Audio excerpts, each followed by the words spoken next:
Hi, everyone. Welcome to the PD, also known as the Principal Development. I am one of your co-hosts, Sandrola, and I know that whenever people most of the time reflect, they reflect by themselves to have some very deep conversation and thought. Yeah, I'm not that person, so I just can't sit here and have a conversation like that to myself. Um, Especially when it comes to things that I'm supposed to grow from in this instance. So I invited a couple of my friends who just so happen to be leaders with me to reflect and to talk about celebrations and challenges of being leaders, because all of us in our own right are leaders in our own way. So that's basically the purpose of this session, is to kind of talk about that and to talk about how we move forward from things. So sometimes we may talk about personal stuff, sometimes we may talk about professional, but the end goal is that we focus on moving forward, and particularly for me, how I can move forward as I move into a position of leadership, which these two people are very happy that I'm actually doing finally. I don't know why they feel like that, but either way it goes. Anyway, Amen. so oh, really, we doing this right now? Not today. Don't do this. We got company. Don't. Yeah, don't do that. Okay. Anyway, so I am Sandrella. I have been a teacher for over 15 years. I think maybe 16. I don't know. It's one of those numbers. I have taught in both Texas and Louisiana. And I've taught every variation of English that you could possibly think of between middle and high school. I've also been a yearbook advisor, public relations committee lead.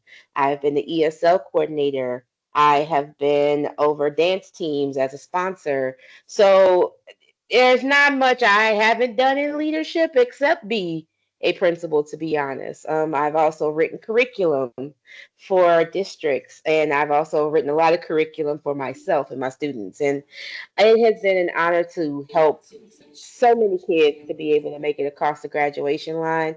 And honestly, I've learned a lot from them just like they've learned from me. So that's pretty much my story. I'm going to pass it down to Arketa. I am Arketa Williams. I am a co-host. I am a publisher. I am a 25 times author. I am a brand strategist, a graphic designer. The things. I do all of the things. There you go. All right. And then finally, Martin. Yeah, my name is Martin Dines. I am a logistics coordinator for one of the largest third-party logistics brokerages in the continental U.S. I am our local charity liaison for my city where our office is based. And I'm also the training coordinator for my particular mode of transportation that I primarily manage inside our office. Awesome. So yeah, I hang around a lot of leaders and I learn a lot from them every day. And today we're going to be learning about human capital. So a lot of the questions that we're going to discuss are going to be about retaining and recruiting people, not just in the education world, but also in their worlds as well. And so I kind of wanted to start off with asking this question, because I think all of us on this call have kind of experienced it, and we've all experienced that one person who just don't want to grow. Like they are set in their ways, they don't want to do anything else. They feel like it's either their way or the highway. And in the education world, that is, in a way, educational suicide, because our whole purpose is to continue and to learn. So, how do you guys kind of deal with staff members who are resistant to change and they have like a fixed mindset? I'll let Arkita go first with this one. Um, First and foremost, I need to know what's your goal. What is it that you truly want to accomplish? Because it can't be showing up every day to do nothing. So if you aren't willing to change your mindset based off of what's being suggested to you, then maybe if we examine in depth what your goal, your heart desire, what it is you want to accomplish, what do you want to achieve, then we can begin as we focus on strategies to achieve those goals. offer in other examples that will open up your mind and expand your mind to a different process or different methods to achieve that goal. So sometimes you got to go around the ocean and across the sea to achieve a goal with Mm-hmm. somebody who is narrow-minded in their thinking so that Oh they can Lord. expand. It just seems uncomfortable. Like And it it can be. really, yeah, And it it can seems be. like It truly can be. But it's necessary because everybody is not open to change. Some that's people fair. are very much comfortable Hmm. in their ways and they're set in their ways. And then here you come causing a disruption to their comfortability. And who wants that? Like, I'm good. Like, how many times do we want to be like, I'm good over here. Why are you bothering me? If it ain't broke, don't fix it. You know what? That's fair. As a person who is an introvert, like interrupting my peace on a good day may get you in trouble. I can't talk about how because this is recorded, but just know it can get you in trouble. So I could definitely understand So that. sometimes you have to tap into your inner creative Hmm. to get them to move the way you want them to move. You got to finesse it. I, You know, wait, you like I can't, just can't. the, the, I the, the can't just direct, say. the direct approach is not going to work So I on can't just somebody play Duke. like you. Oh, so I can't just play like see murder and whatnot and say, yeah, I can't just do that. Like that would just be completely totally wrong. Yeah, that would probably be. No, I could play Ludacris. If I play Ludacris, it See, wouldn't be as bad, would it? see, this Nah, is you where got to I have have some to finesse with disagree. it. You got to have Nah, some see, creativity and finesse with That's it. fair. this is where I guess I'm gonna be the voice of dissension then, Hmm. because we are in the workplace. It's personal feelings get involved a lot of times because people take their professional development and they take their work very seriously, but it's not intended to be personal. Yeah. And if you are not working to piggyback off what Arketa did say, if you are not working towards a goal, if you're not working towards something, if you are just existing, then you are not growing. And depending on the situation and circumstances, that is not to the organization's benefit. It isn't. I can definitely And see that. I am much more in favor of the straightforward approach, but that lends itself to my strengths. You Fair. know, that's I can be manipulative at times for the benefit of others. Um, because sometimes I just need you to do what I need you to do. Hmm. And sometimes I need you to think it's your idea. Majority of the time, I'm asking you very straightforwardly to do X, Y, and Z for a reason. I will happily communicate that reason, but we're here to accomplish a goal. There is an expectation of work product that needs to be delivered. And if you are just content and stagnant in that, never really going anywhere, Hmm. maybe you need to evaluate something different. Or maybe we need to evaluate that for you. That is fair. And I think as a leader, sometimes that's the hard part, right? Like that's the hard part that we have to figure out a way what's the fine line between I still want you to be a human at the end of the day, but I really need you to understand that what you're doing, if you continue to do this, we're never going to move to where it is we need to be. And I can remember in being in hiring situations because a lot of times what my principal does or the principals I've been with when I've been on leadership teams is that they've allowed us to be able to be a part of the hiring process. So we can be present, we can ask questions, we can do all those things.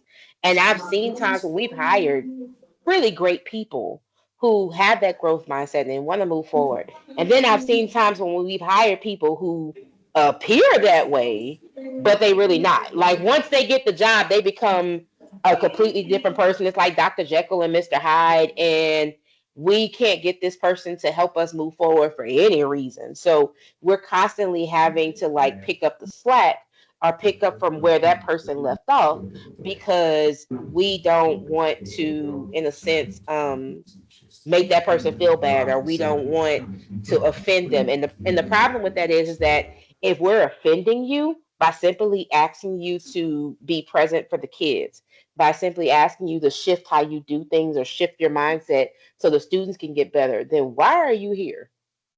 That's literally my biggest question. Why are you here, and how are you productive to us as a campus being able to move forward? So because I've seen both of those experiences, um, I think as a campus leader, I think about how do I minimize that mindset whenever I'm recruiting somebody or when I'm hiring somebody. How do I figure out and make sure that the person that I choose to be a part of whatever campus I'm on, how do I make sure that they are actually a great fit for the campus? That's going to be some of the things I'm going to have to think about, because a lot of times I be caught in my own little head and I don't be paying attention to things sometimes. So I know in this process of becoming a principal, this is going to be one of the things that I'm going to have to definitely work on. But I love how you guys talked about the different sides of doing that, because sometimes that's just a difficult situation to be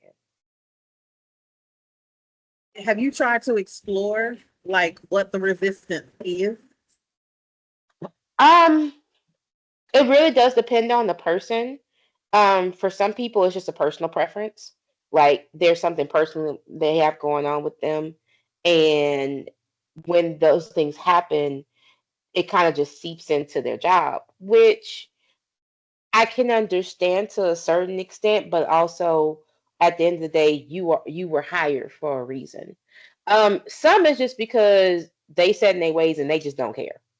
Like at the end of the day, they may they make it look like they really do care, or they give that off that appearance, but in truth they want you to do what they want to do, and if you can't adjust to that, then it's a problem. So I think my my teacher in my summer institute said it best. She either said you coach them up or you coach them out. And a lot of Yeah. times what I've learned is that if you continue to put that pressure of the growth mindset on them, sometimes they'll leave on their own. They will legitimately find somewhere where they feel more comfortable with being able to continue to do that, because a lot of times that growth mindset, I'm sorry, it is contagious, and it is something that is very monumental, especially in the education world, to helping us to be able to move forward. I also want to just add in here, I think a lot of times when you're in a position where you're bringing in staff to fill roles, whether Hmm. it's contract or whether it's hourly, whatever the situation may be, in my experience, especially when I've been in hiring situations before, I've always been very explicit about what the role expectations are, short term and long term. Hmm. Depending on the role, some roles you're a cog in the machine.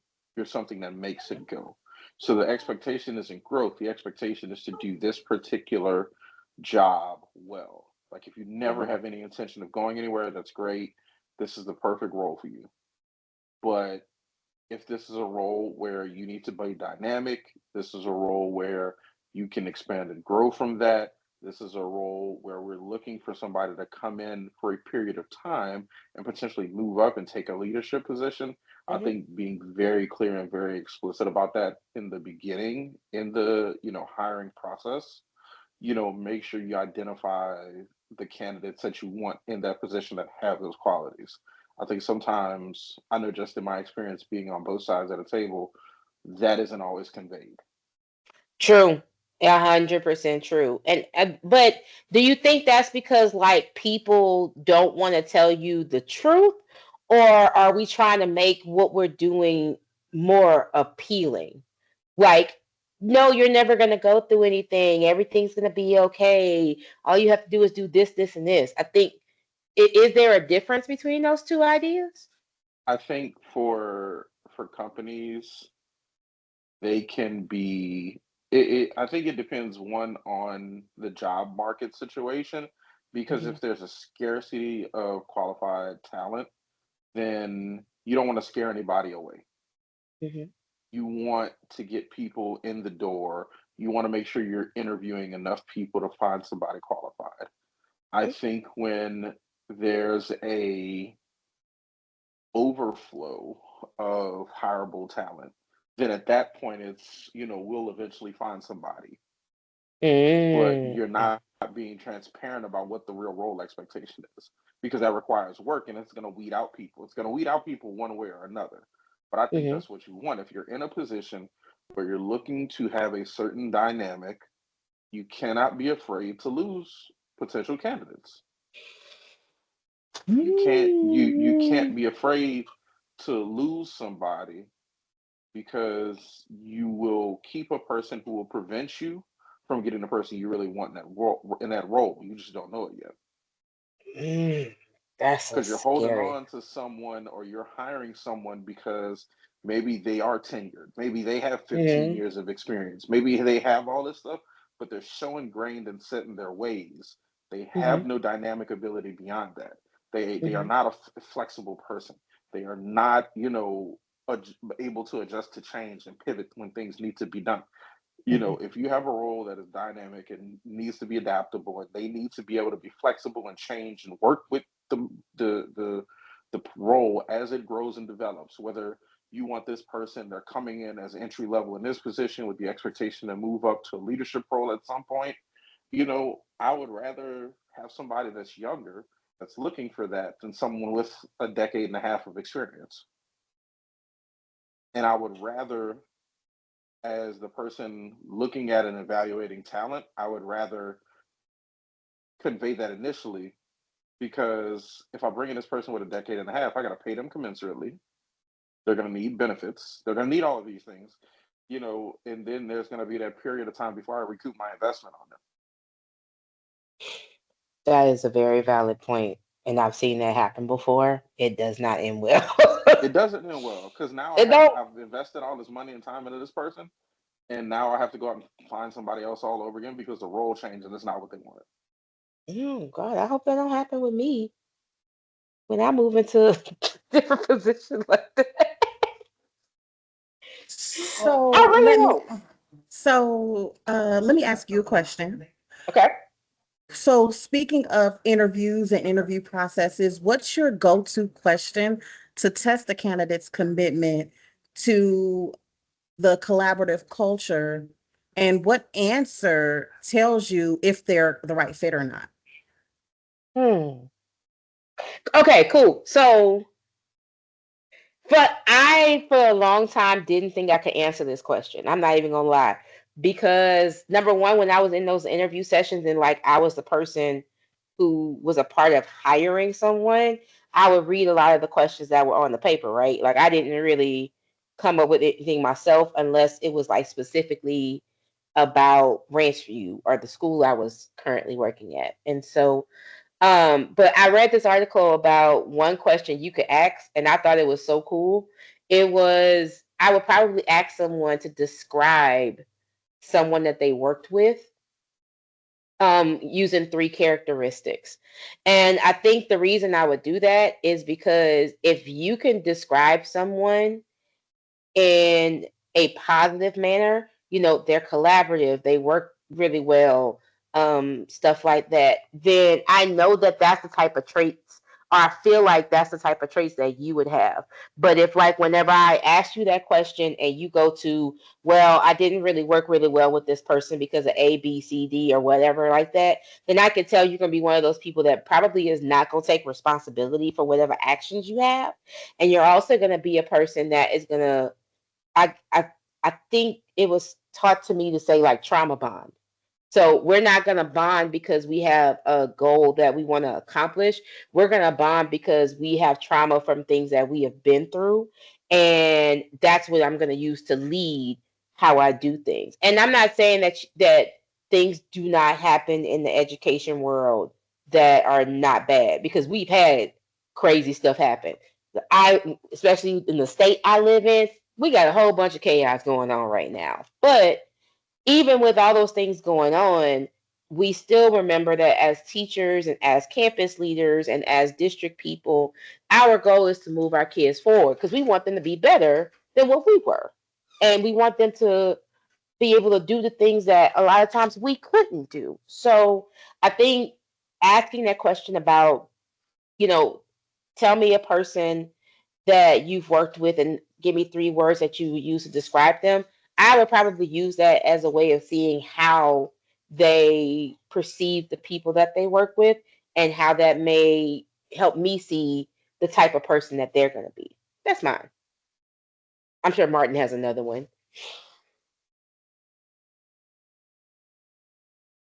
Martin, you okay?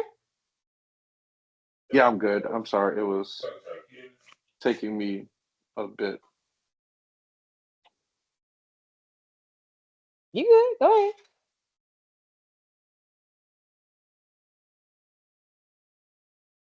So and we discussed this a little bit previously, and we've always had conversations about really like influence and authority, right? Hmm. So we look at these situations where it's like you have this reach, but you don't have power. So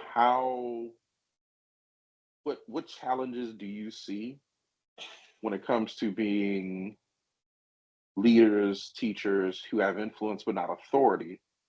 Hmm. And then on the flip side of that, what are benefits of that? In my opinion, I don't see a ton of benefits because what's the point of having reach if you can't make anything happen? But that's just me. I'm not. That's fair. That is 100% And fair. then as That's someone very who, valid. you Hmm. know, as someone who is going to be in that position to empower them, Hmm. what do you see as the way to do that effectively? Um, well, I can speak from the part of being a teacher leader because currently I hold a lot of jobs at my school. Um, and for the longest, I never understood why they felt like I was good for those positions. Like I, I stay to myself, I do my things with my kids, make sure that they okay, and then I move forward. I don't, you know, do anything really overly dramatic. But I think it took this year, or it took last year for a principal to like I asked them why they put me on a certain committee and they were like, because you're a leader. And I'm like, what does that mean? And they went, I'm gonna let you figure that out for yourself.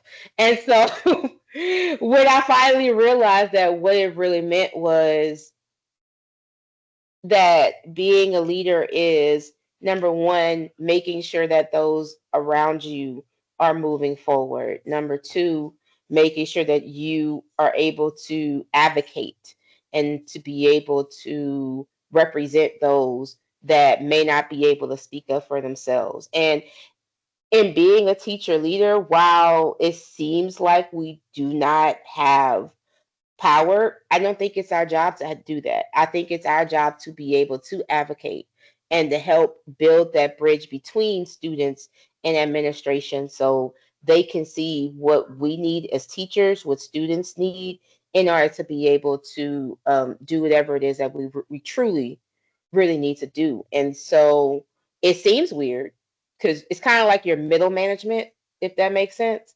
Um, like you're the middle management of the campus because yeah, you can't necessarily maybe for example suspend a student, but you still can make an impact as a leader on the campus. And so I've had to learn that I don't have to necessarily have the title of principal to be a leader because I do it every day. So I think that is a good benefit, but I also can see the challenge of, you know, it may seem like I don't have any real authority because, if my coworker does something bad, I can't punish my coworker for anything. I can't take anything from the check or anything like that. But I do see that as an opportunity to be able to build a relationship with that coworker to help them to be able to move forward and to do the things that they need to do. Um, An and accountability partner. Yeah, it's like an accountability partner, and being able to tell that person, look, I know that I am not your boss, but you may want to consider these things before you make a decision. And I had to do that recently as a teacher because one of my class periods wasn't the best, and something ended up broken in my class, and um, I was about to go 0 to 100, and me as a teacher, the small way of putting it, I am very passionate. I care about my kids a lot, and I care about not just teaching them English, but I care about teaching them about life. And so, one of the things I've noticed with this class is that they don't have any real respect for items. They think you can get something and you can replace it immediately. It's okay, nothing to be wrong.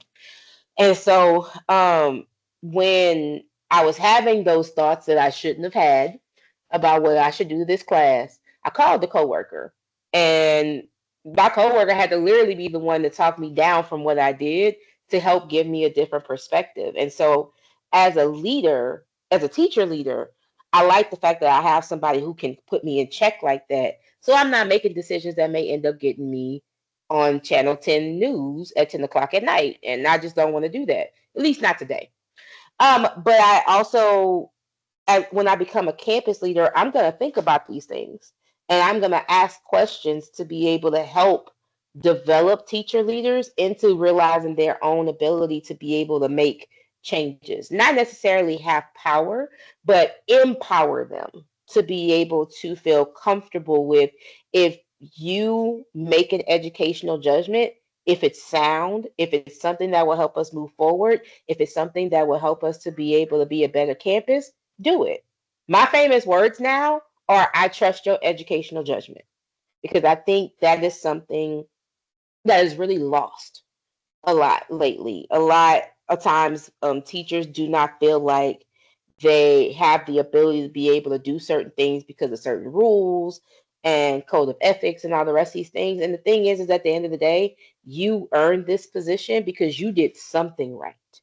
So trust your ability to be able to believe in the kids and use that to help you to be able to move forward. So I know when I move into a leadership position, assistant principal, associate, lead principal, whatever it is, my biggest thing is going to be asking questions that help them to move forward and figure out what their gift is for the campus. That's just me. So I have one other question then, Okay. because hearing it from the teacher's perspective, the accountability aspect of it from externally looking in, then internally being in a position where you have someone you can go to, but obviously you haven't been in a position yet of being a principal Hmm. and really making those decisions one way or another. Hmm. How do you see yourself handling a situation where a teacher comes to you or a prospective teacher comes to you? Maybe you're hiring for a position, maybe you have it filled already, but this is a younger teacher, and they don't feel empowered. They don't feel like and I'm asking this question from the outside looking in, but Hmm. having grown up in education with family members, and then having also known you for as long as I have, it's Hmm. one of those situations where sometimes teachers always don't feel empowered. And Hmm. sometimes it's that situation where I see this, but I don't feel I have the ability to make that decision. I don't feel like if I do make this decision, the people that I would need to support me are not going to support me on it. How do you, I and not necessarily support the decision in one way or another, no. but I get you. I get you. yeah, Yeah, like address their concern in that to make them feel heard. yeah. I think the first thing I would have to do in that position, and I'm being utterly truthful, is I would have to get over myself, because the first thing I would want to do is put myself back in that position where I was that person, because I was that teacher. I was that teacher that felt that way, and I felt like I couldn't move forward. I couldn't do anything. Like I felt like everything I was doing was wrong, or I was always getting in trouble. And so I think one of the things that I would have to do in that situation is get over myself first and understand that it's not my job to tell this teacher my life story about how I overcame it. And I think for leaders, sometimes they feel like if I talk enough, they'll understand it. This ain't one of them situations. This is a situation where you have to help the teacher see what they're capable of. And it starts with asking relevant questions that will help them to self reflect.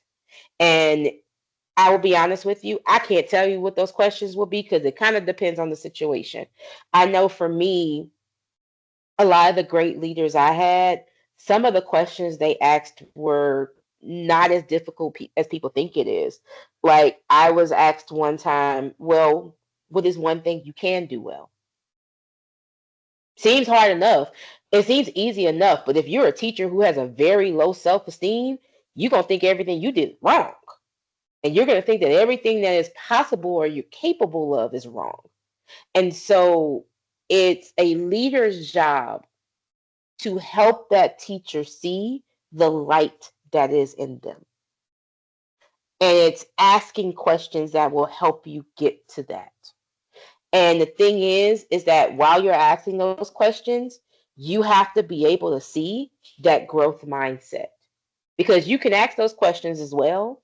And you can have a teacher that no matter what you ask, they think they ain't worth it.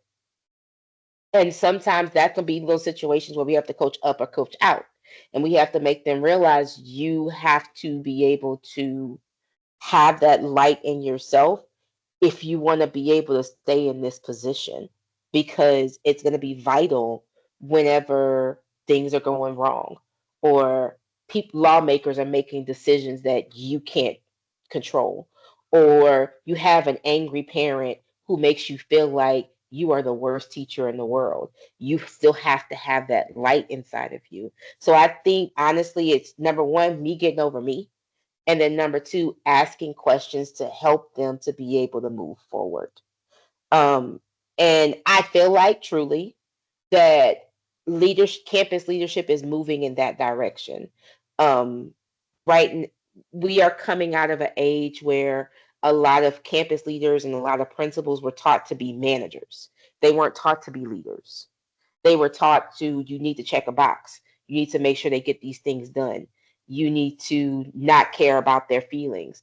We're shifting from that mindset to, yes, those things are important, but you got to take care of your people first. You got to make sure that your people are able to do whatever it is that they need to do. Some of the greatest people I have worked for, one of the first questions they've asked me is, are you okay? And one of those people is on this phone, is on this recording right now. Because before I could do anything else for that person, they had to understand that mentally I had to be in a space to be able to receive whatever it is that was coming to me and to be able to be okay with that. And yes, I'm talking about Arketa. I was very grateful to have a boss like her, to have a boss like a Tobias Washington or a Dr. Cara Miller, to have these people who understand the value and the importance of the person and making that person find that light within themselves so that they can become a better person. So that's how I would handle it. I can understand from the outside looking in that it doesn't seem that way right now, and that's because the shift has just started. So we're still dealing with some principals and some campus leaders that still want to check a box. They slowly shifting out.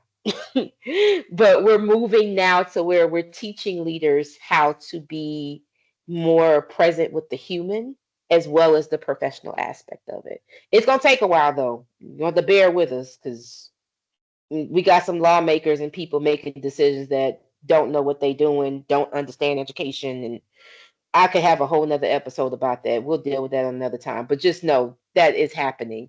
But even with that happening, we have some people who are in place at some schools that are trying to make the best of a dire situation. And I applaud them because it's hard to be a leader right now. Like it's hard out here for a pimp when you're trying to make the money for the rent. when the Cadillac and gas money spent. I can't say the next part because we are recording.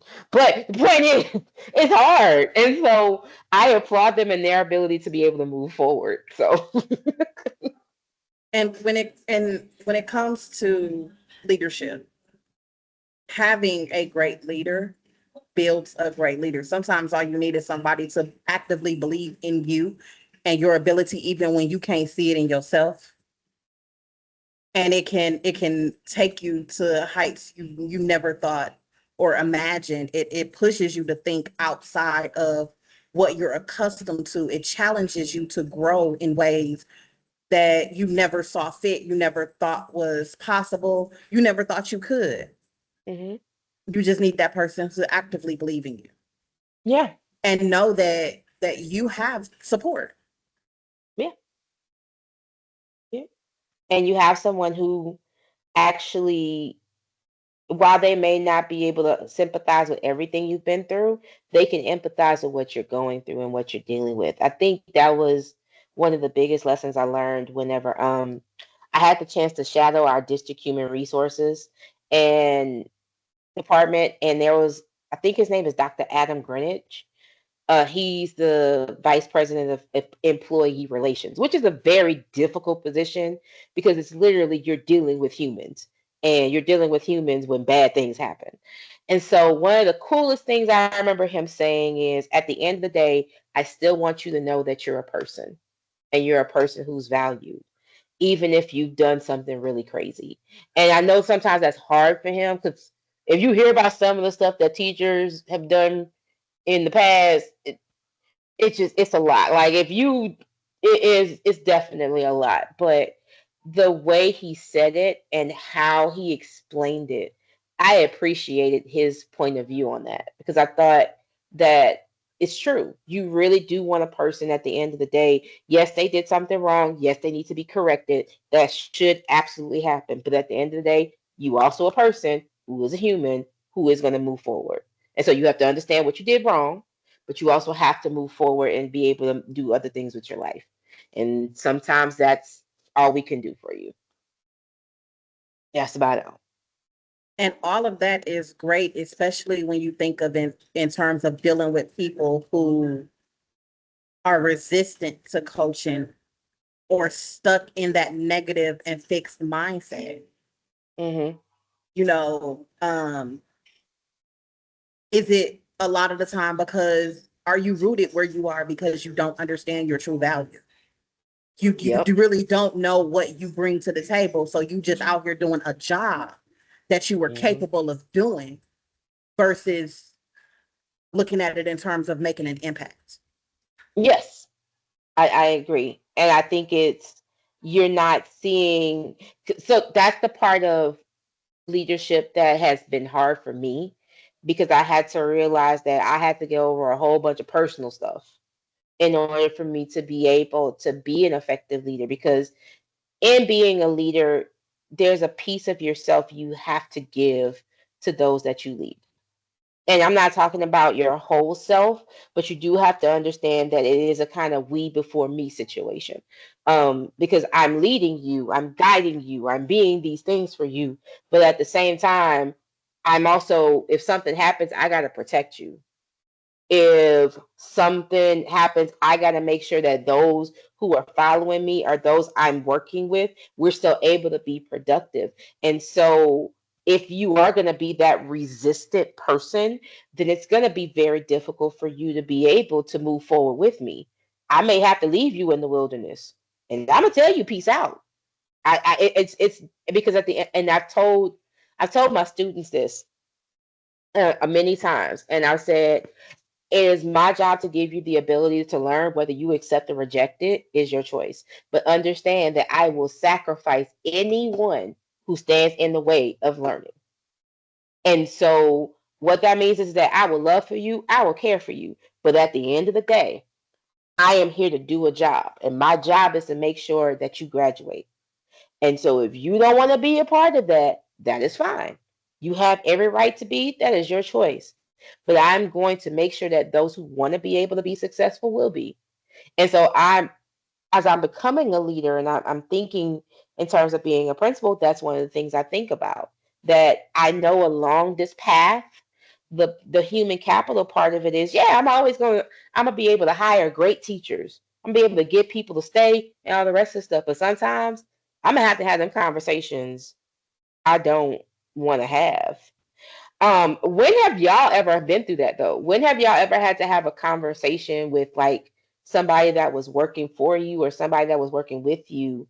And how did you deal with like the negative after effects of that? I don't care who answers, but yeah.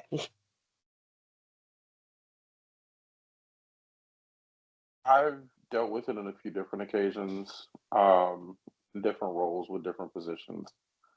Mhm. Um, it for me, it's always about understanding. Why did we get to where we get? What was it that was interpreted or received in a way that brought about the negative outcome? Mhm. Because I'm big on communication. I'm big on clear communication, concise communication, and I don't want there to be any ambiguity or misunderstanding in what's being said and what's being communicated to them as far as expectations.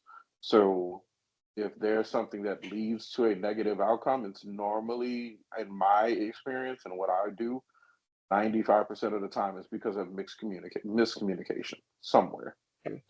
So, if there's an expectation that wasn't met and it led to a negative outcome, whether it was individually negative or affected multiple people, however, I need to address where the miscommunication went.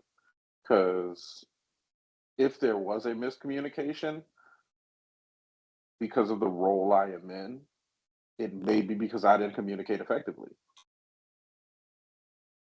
And then But I you have to also take account. but you also can't control how that person receives And that's what you're that's what I was gonna communicating. say. Sometimes you could have done everything to communicate effectively, but the translation Oh, no, no, Yep. no. Yeah, you're is right. off. And so you got to Some do that. people, What did you hear me say? right. Oh no, I'm very much the type. Are words and letters difficult? Let me know. I need you because Do do I you need to understand break? the words that are coming out of Because I've asked this. I was like, does the oxygen get cut off when you get to your nose, or does it actually get to your brain? I've had to ask people these questions before because sometimes my I don't know. I make it a point that, and I always kind of I look at the tenure of the person I'm dealing with hmm because maybe they haven't been here long enough to understand my expectation and the way I communicate. Or Mm-hmm. maybe they haven't had the opportunity for me to communicate with them and then communicate with them the way I communicate things. hmm Yeah. So I try to take the tenure into consideration so that I never want to demean anybody. I never want to talk down to anyone. But when you've been here a certain period of time, there's a certain expectation. We've communicated on more than one base, more than one time. We've had these different levels of varying levels of communication. You know how I communicate. You should know what the expectations are. If you're hmm new, if you're green, if you're young in this, that's another conversation. Then I'm gonna talk to you differently. I'm gonna probably take some accountability for it. I'm gonna apologize, and I'm going to further explain how communication works with me as an individual. And then we're gonna build on that from there. But I feel Okay. like in my experience, 95% of the time, it is a communication mishap to where either I didn't communicate effectively enough with someone who was very short tenured and didn't understand how, or it was someone who, had been here and maybe they don't get it at this point. Maybe we gotta have some cognitive realigning. Okay. And in my experience, it's either going to be communication, translation, or emotional. Okay. It's going to be one of those three categories. And one of the biggest lessons that I learned is you cannot speak logically to emotion. Ooh, Jesus, that was a word, Father. I saw you trying to snap on that one. Ooh, that's a word. Girl, no, that is a word. You can't. You And cannot. It's there is not. no matter how you try to clarify it, you could be as clear and direct as you want in your communication, But if Mhm. they are responding from an emotional standpoint, you'll never be able to speak logically to it. Nothing you say will make sense. Nothing you say will get through. And that's what I'm gonna have to deal with as a principal, because a lot of times we're dealing with, parents, and we're dealing with teachers that get into this space that feel like, oh, you did me something wrong. And it wasn't even that case. There's like a whole bunch of other things that have happened. And You're so, dealing with triggers. right. And You're so, dealing my with response, triggers versus realities. right. And so I have to figure out a way to still make sure that you understand we're here for you. We're here to make sure that you move forward. But logically speaking, these are the things we have to make sure get done so that we're able to make sure that it happens moving forward. But you can't hit, but a person who is mad about their kid getting into a fight, or a teacher who's mad about another teacher disrespecting them, they're not going to see that. And so that's gonna be a challenge for me.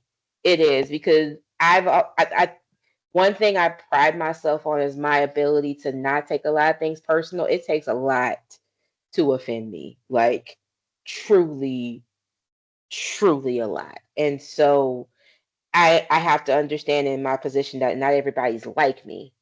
And so that's gonna be the fun part, is figuring out how to kind of intake those personalities and figure out how to still make sure that we all get what needs to get done.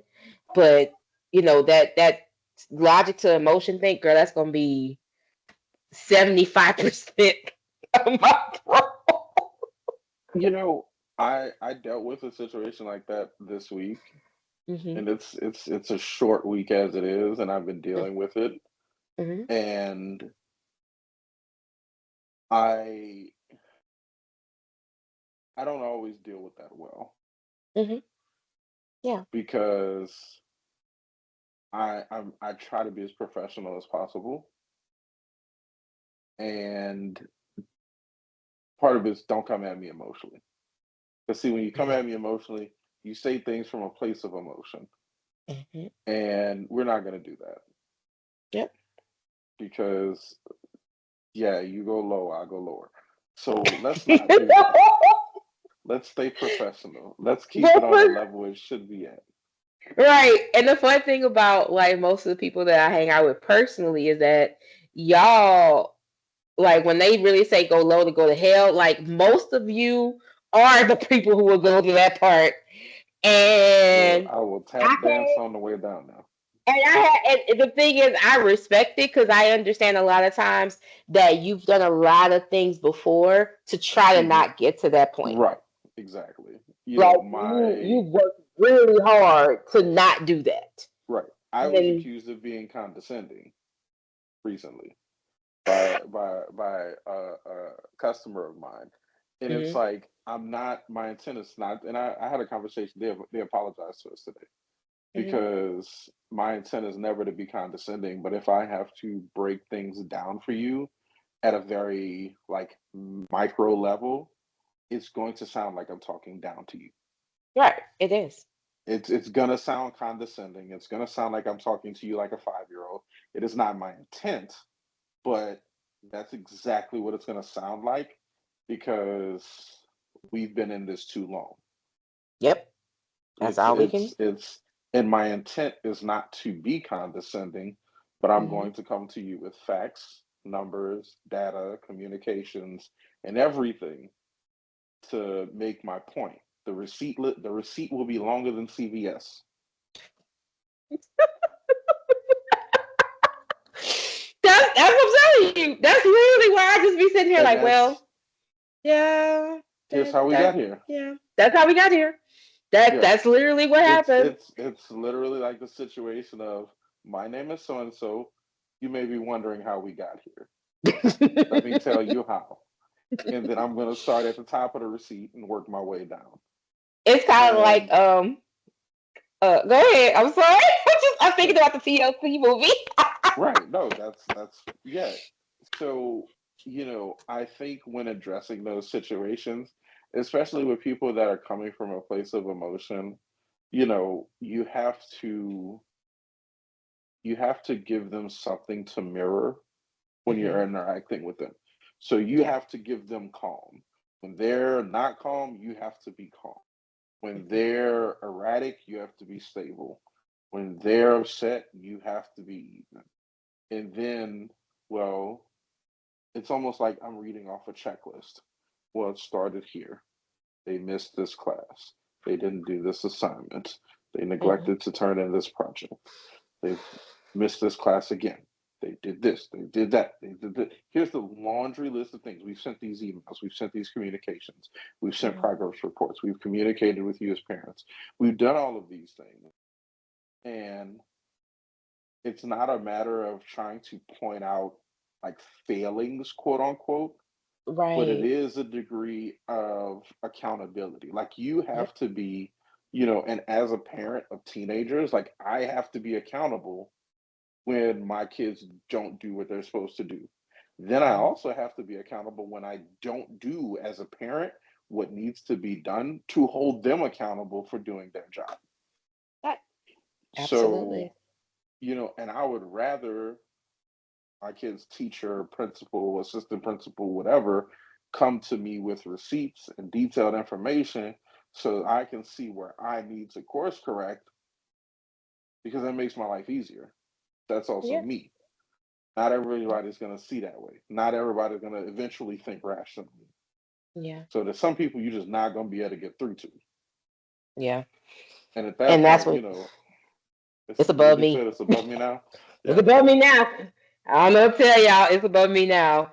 And that is a very great way for us to end this very first episode of the PD.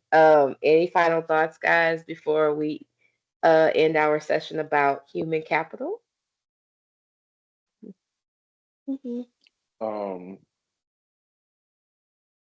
I'm not going to say what you told me not to say because I'm Good not going to say it. job!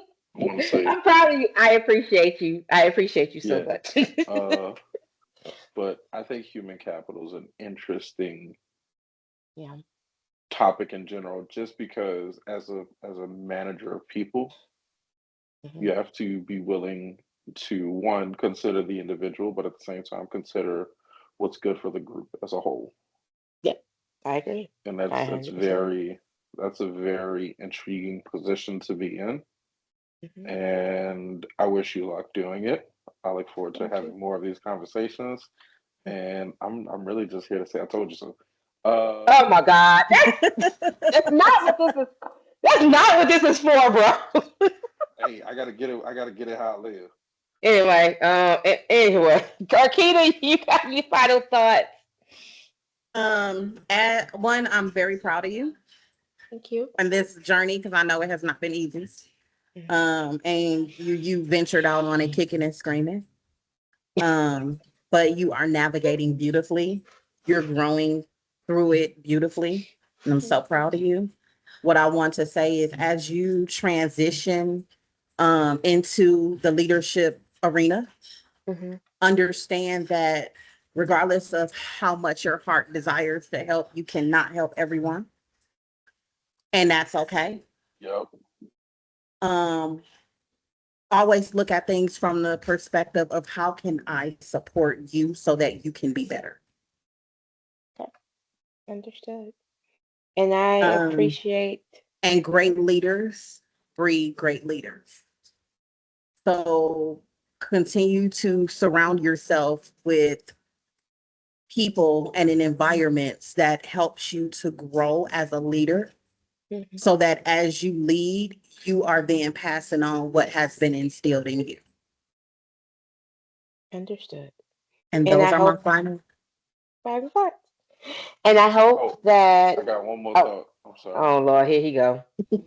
Oh, look, this real. This real. It's not no tomfoolery. Be selfish about being successful Okay. because you can't help other people be successful if you yourself are not successful. You can't help other people be well if you yourself are not well. Can't do those things for those people if you are not doing those things for yourself. So And yeah, yeah, okay. that's all I Understood. got.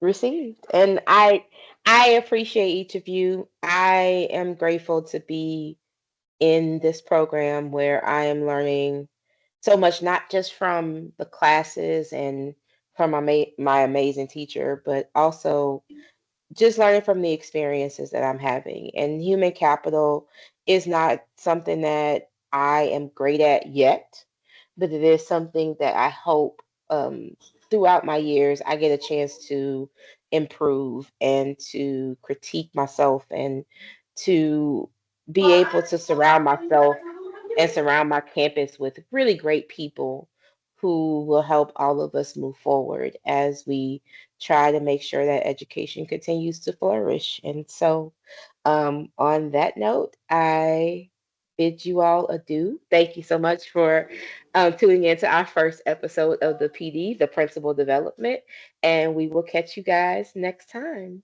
Peace out. Peace out. Y'all have a great night.